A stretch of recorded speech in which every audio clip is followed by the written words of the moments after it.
coffee shop was nearly empty that December afternoon. Snow fell softly outside the tall windows, covering the city in a blanket of white. Inside, the smell of fresh coffee and cinnamon filled the air. Thomas Reed sat alone at a wooden table near the window. His dark coat was still buttoned up, his scarf wrapped tight against the cold.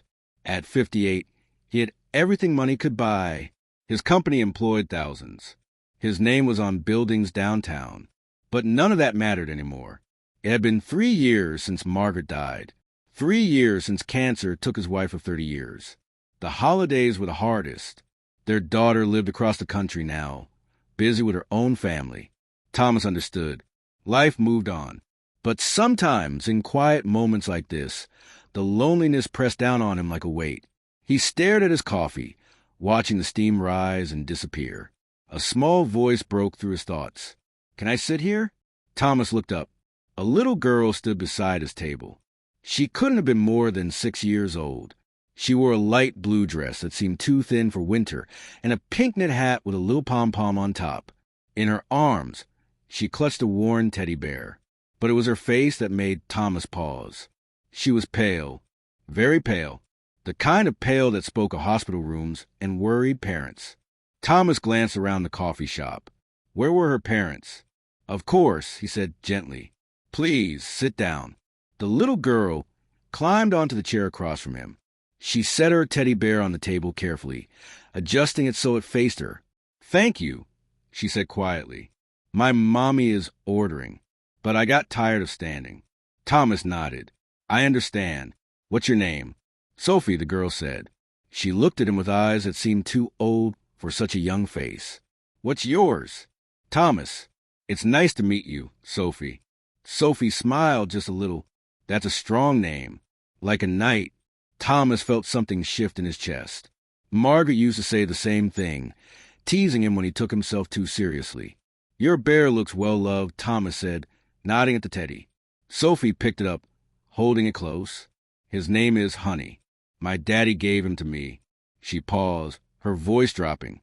"Before he went to heaven." Thomas felt his throat tighten. "I'm sorry, Sophie. I lost someone, too. My wife. Her name was Margaret." Sophie looked at him thoughtfully. "Does it stop hurting?" Thomas considered his answer carefully. This child deserved honesty, not empty comfort. "It changes," he said finally. "The sharp pain becomes something softer, like an old friend you carry with you. You learn to remember the good parts without the sadness taking over. But you have to let yourself feel it first. All of it." Sophie nodded slowly, as if she understood more than she should. A woman's voice called out. "Sophie!" A tired-looking woman in her early 30s rushed over. She wore a waitress uniform under her thin jacket, and her face was lined with worry. "I'm so sorry," she said to Thomas, reaching for Sophie's hand. "Sophie, you can't just bother people." "She's not bothering me at all," Thomas said quickly. "We were having a nice conversation." The woman hesitated, her eyes moving between Thomas and her daughter. "I'm Elena, Sophie's mother. I just needed to grab us something warm. We've been at the hospital all morning." Thomas saw it then. The weight this woman carried. The fear. The exhaustion of a parent watching their child suffer. "Please, join me," Thomas said, gesturing to the empty chairs. "Let me buy you both something to eat." Elena started to refuse, but Sophie tugged her hand. "Please, Mommy. He's nice. He lost someone too." Elena's resistance crumbled. She sat down slowly, as if afraid the kindness might disappear.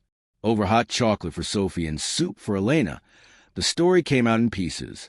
Sophie had leukemia. They'd been fighting it for 18 months.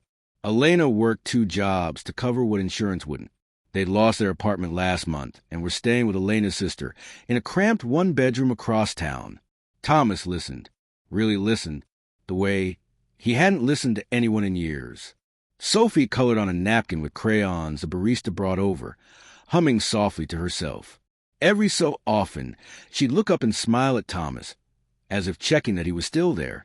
"The treatments are working," Elena said quietly, her hands wrapped around her coffee cup.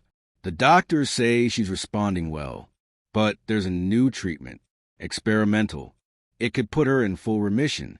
She stopped, her voice breaking. I just can't afford it. Not yet. I'm working on it. I just need more time. Thomas felt something wake up inside him, something that had been sleeping since Margaret died, a sense of purpose. How much? He asked. Elena looked up, confused. What? The treatment. How much does it cost? Elena told him. The number was substantial, but to Thomas, it was nothing, less than he'd spent on his last car. I'd like to help, Thomas said simply. Elena's eyes widened. No, I couldn't. We just met. I can't take money from a stranger. Thomas smiled. You're not taking anything. I'm offering. There's a difference. He leaned forward. Sophie reminded me of something today. That kindness still exists.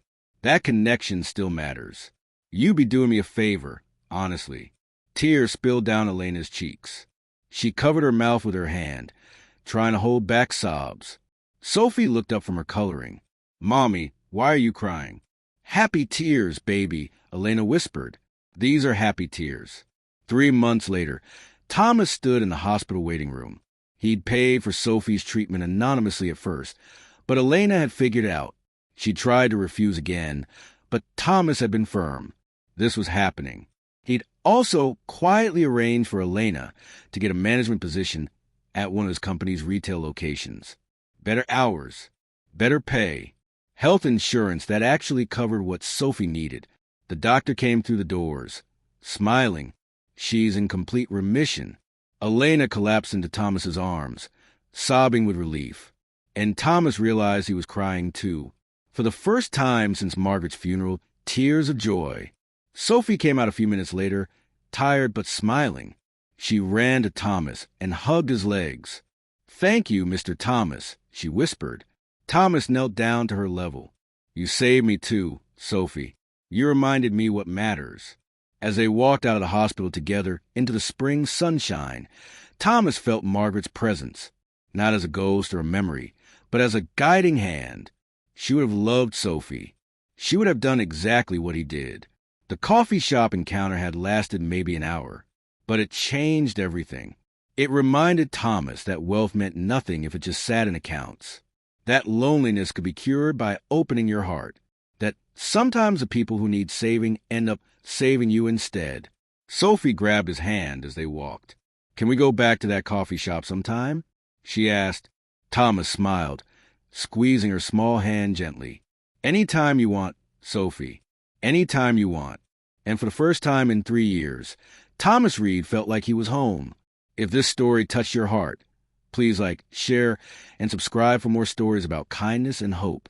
Leave a comment below about a time when a stranger's kindness changed your life. Your story might inspire someone else today.